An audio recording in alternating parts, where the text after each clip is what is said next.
Hello दोस्तों, मैं राकेश कुमार मौर्य। मैं आप अपने यूट्यूब चैनल आर के जियो वर्ल्ड 0.2 में आपका स्वागत करता हूं। आज आपके सामने एक नया टेस्ट सीरीज जो संख्या है वो 7 है, आपके सामने लेकर आया हूं। इसमें भी आपके सामने 15 प्रश्न देखने को मिलेंगे जो विभिन्न क्षेत्रों की से हैं, भूगोल के विभिन्न क्षेत्रों से लिया गया है। और ये हमें भी बहुत अच्छे प्रश्न हैं, अच्छे प्रश्नों का चयन किया गया है जो कहीं न कहीं पूछा गया है या पूछे जाने की संभावनाएँ हैं दोस्तों। तो पहला प्रश्न हम देखते हैं। पहला प्रश्न कह रहा है कि निम्नलिखित भूगोल वक्ताओं में से यह किसका कथन है कि वर्तमान भौतिकी कुंजी है? ठीक है दोस्तों, निम्नलिखित भूगोल वक्ताओं में से यह किसका कथन है कि वर्तमान भौतिकी कुंजी है? ऑप्शन ए है ऑप्शन ए लेल, ऑप्शन बी है जेम्स हट्टन, ऑप्शन दोस्तों यहाँ पे डबल बी हो गया, या आपका सी होगा प्लेफेयर, और ऑप्शन डी है डेविस। तो दोस्तों इसका जो सही उत्तर आप सभी जानते हैं। अगर अच्छे जोग्राफर हैं तो इनके बिना ज्योमोर्फोलॉजी कंप्लीट नहीं होता है। ठीक है, अगर आप अच्छे भूगोलवेत्ता हैं तो इनके बिना ज्योमोर्फोलॉजी जो है, भूआकृति विज्ञान, वह समाप्त नहीं होता है। ठीक है, इनसे ही शुरुआत होता है हमारा भूआकृति विज्ञान। ठीक है दोस्तों, तो इसका जो सही ऑप्शन है वो ऑप्शन बी है, जेम्स हट्टन। दूसरा प्रश्न हम देखते हैं दोस्तों। दूसरा प्रश्न कह रहा है कि अपर्दन का समान चक्र किससे संबंधित है? जो अपर्दन का जो समान चक्र है वो किससे संबंधित है? तो दोस्तों ऑप्शन ए है नदी अपर्दन से, ऑप्शन बी है वायु अपर्दन से, ऑप्शन सी है सागरीय अपर्दन से, और ऑप्शन डी है दोस्तों हिमनदी अपर्दन से। दोस्तों आपने जब डेविस के बारे में पढ़ा होगा तो उन्होंने मुख्य रूप से अपर्दन के समान सिद्धांत या अपर्दन का सिद्धांत उन्होंने दिया है, जो मुख्य रूप से नदी से संबंधित है। और इन्होंने नदी को 3 अवस्थाओं में, ठीक है दोस्तों, 3 अवस्थाओं में युवा, प्रौढ़ा और वृद्धा में विभाजित किया है, और इसी से यह समान चक्र संबंधित है। तो इसका जो सही ऑप्शन होगा दोस्तों वो है आपका ऑप्शन ए, नदी अपर्दन से। तीसरा प्रश्न देखते हैं दोस्तों। विश्व की अधिकांश स्थलाकृतियां किस युग से संबंधित है? जो विश्व की अधिकांश स्थलाकृतियां हैं वह किस युग से संबंधित हैं? ऑप्शन है नवजीवी महाकल्प से, दूसरा ऑप्शन बी है जो मध्यजीवी महाकल्प से, ऑप्शन सी है पूराजीवी महाकल्प से, और दोस्तों ऑप्शन डी है कैम्ब्रियन पूर्व महाकाल से। तो दोस्तों यह यूजीसी नेट में पूछा गया प्रश्न है और आगे भी पूछे जाने की संभावना अधिक है। तो दोस्तों इसका जो सही है वो ऑप्शन ए है नवजीवी महाकल्प से।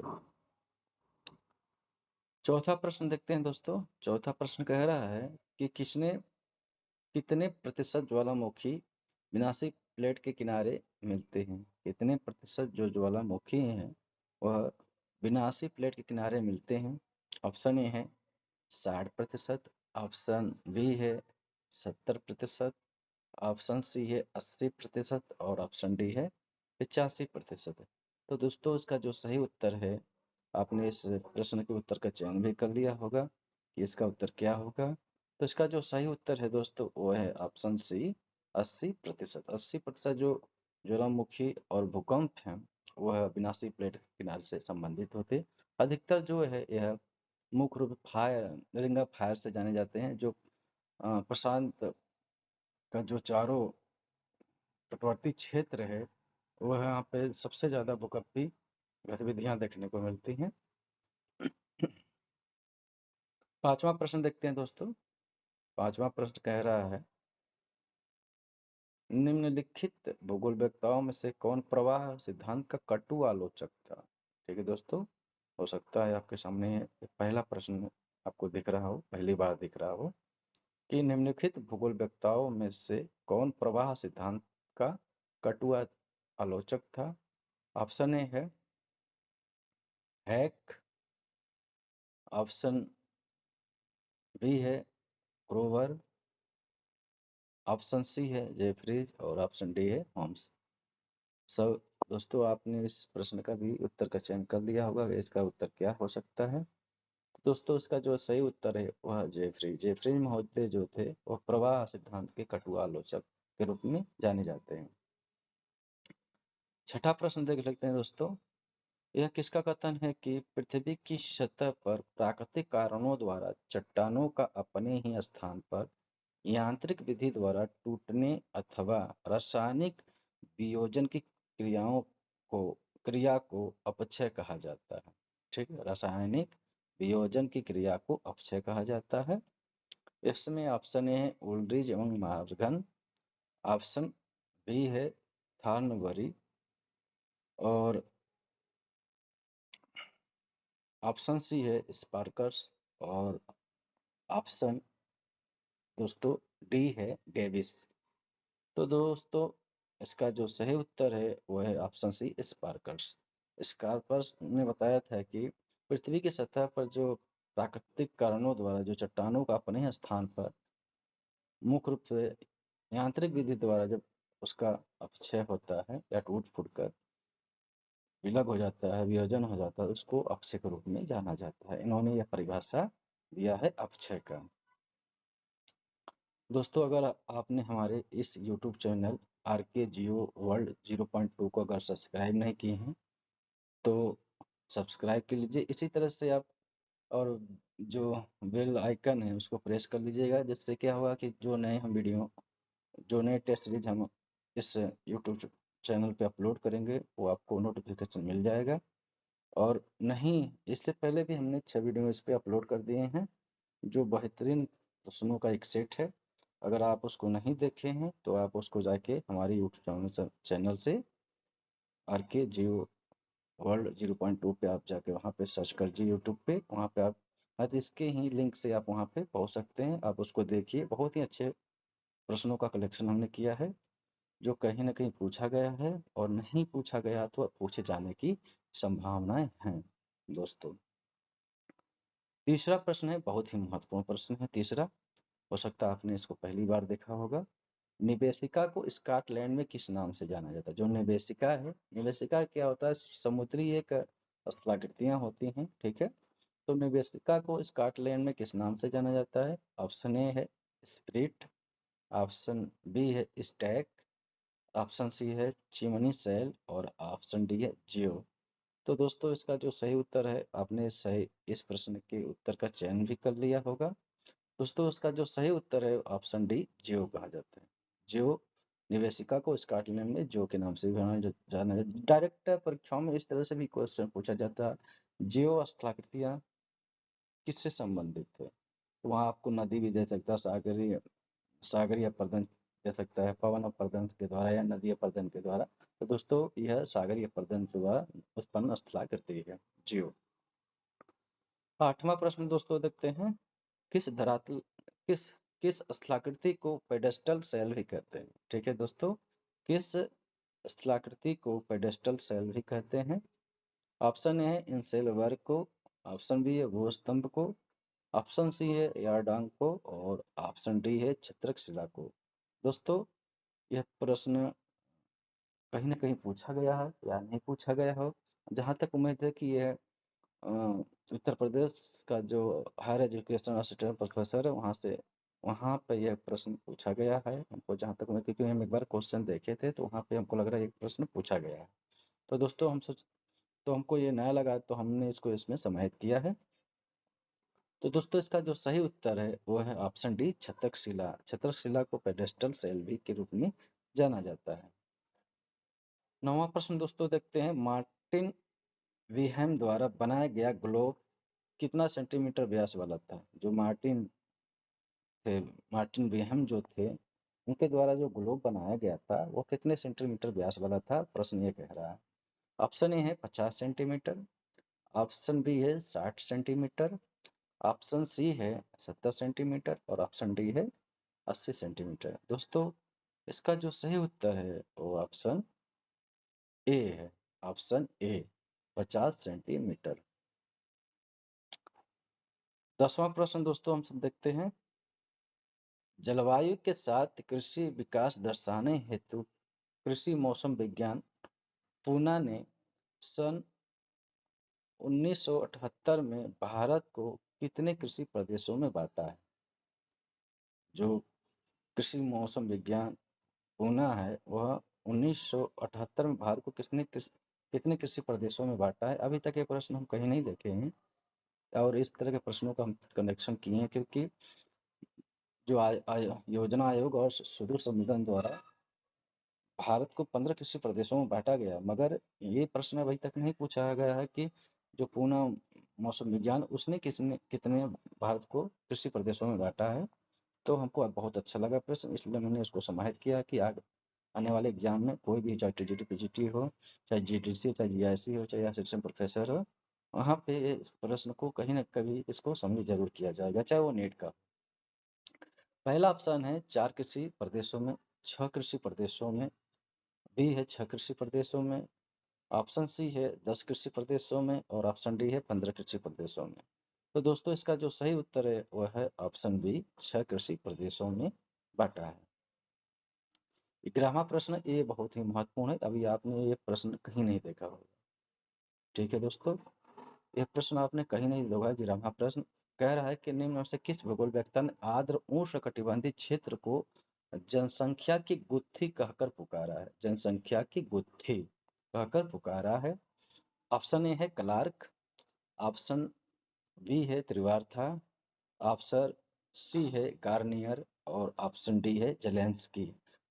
तो दोस्तों आपने भी इस प्रश्न का उत्तर का चयन कर लिया होगा कि इसका उत्तर क्या हो सकता है। तो दोस्तों इसका जो सही उत्तर है वो ऑप्शन बी त्रिवार्था। त्रिवार्था ने जो है उष्ण आर्द्र जो कटिबंधीय क्षेत्र है जहाँ पर अधिक वर्षा और अधिक जंगल है, उन क्षेत्रों में अब जनसंख्या धीरे धीरे बढ़ रही है।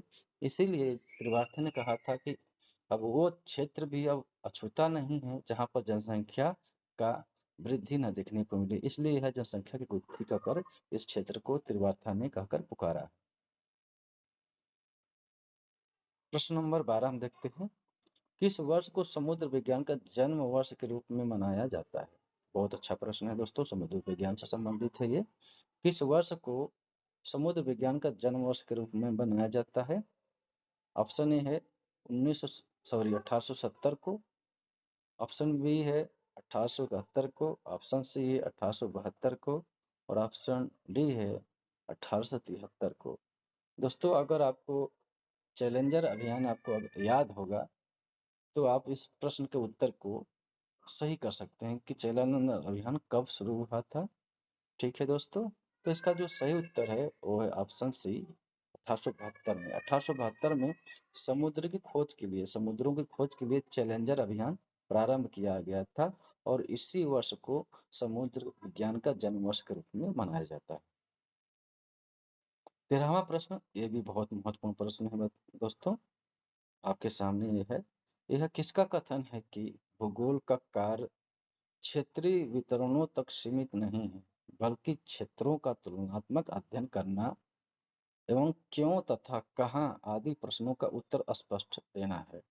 बहुत महत्वपूर्ण प्रश्न है दोस्तों, हो सकता है कभी न कभी इस तरह के प्रश्नों को पूछा जा सकता है। ऑप्शन है कार्ल सावर, ऑप्शन बी है हैटनर, ऑप्शन सी है डेविड हार्वे और ऑप्शन डी है दोस्तों वाइट। तो दोस्तों इसका जो सही उत्तर है, आपने इस प्रश्न के उत्तर का चयन भी कर लिया होगा। इसका जो सही उत्तर है दोस्तों वह है डी। ग्वाइट ने कहा था कि भूगोल का कार्य केवल क्षेत्रीय वितरणों का तक ही सीमित नहीं बल्कि क्षेत्रों का तुलनात्मक अध्ययन करना और अध्ययन करने के साथ साथ क्यों तथा कहाँ आदि प्रश्नों को स्पष्ट भी करना है। ठीक है दोस्तों, 14वां प्रश्न हम सब देखते हैं दोस्तों। ये बहुत ही महत्वपूर्ण प्रश्न है दोस्तों, अभी तक ये किसी भी एग्जाम में पूछा नहीं गया है, किसी भी एग्जाम में हमने अभी तक नहीं देखा है, तो आगे आने की संभावना बहुत ही महत्वपूर्ण है। ठीक है दोस्तों, इसको आप अच्छे से देख लीजिएगा। कह रहा है कि राज्य के विकास में भौगोलिक वातावरण के प्रभाव के संदर्भ में किसने बताया कि भू राजनीतिक नियतिवाद की अति अवस्था है? ठीक है दोस्तों, राज्य के विकास में भौगोलिक वातावरण के प्रभाव के संदर्भ में किसने बताया कि भू राजनीतिक नीतिवाद की अति अवस्था है? तो दोस्तों इसका ऑप्शन जो ए है रेड जेल है, ऑप्शन बी है हाउस ऑफर, ऑप्शन सी है ग्रिफिथ टेलर और ऑप्शन डी है कोहेन। तो दोस्तों इसका जो हमको लग रहा है कि आप इसका उत्तर, जहां तक है अधिकतर लोग इसका उत्तर रेड जेल लगाए होंगे, मगर इसका उत्तर रेड जेल नहीं होके वह ऑप्शन सी है ग्रिफिथ टेलर। ग्रिफिथ टेलर ने भू राजनीतिक नीतिवाद की अति अवस्था के रूप में बताया है। ठीक है दोस्तों, इसका जो सही उत्तर है वह है ग्रिफिथ टेलर। इसलिए मैं इस प्रश्न को समाहित किया कि आप इस प्रश्न से परिचित हो जाएं, क्योंकि आयोग द्वारा इस तरह के प्रश्नों का चयन अधिकतर किया जाता है, चाहे वो नेट हो, चाहे हायर एजुकेशन हो, चाहे जीडीसी हो। ठीक है दोस्तों, चाहे जीआईसी हो। जीआईसी में तो अधिकतर इस तरह प्रश्नों के, जीडीसी में इस तरह प्रश्नों का चयन किया जाता है। उत्तर प्रदेश के जीआईसी और जीडीसी में इस तरह के प्रश्नों का चयन किया जाता है। दोस्तों लास्ट प्रश्न है 15वां प्रश्न, हम देखते हैं। वायुमंडल के विभिन्न स्तरों, विभिन्न परतों के बीच विभाजन का प्रमुख आधार क्या है?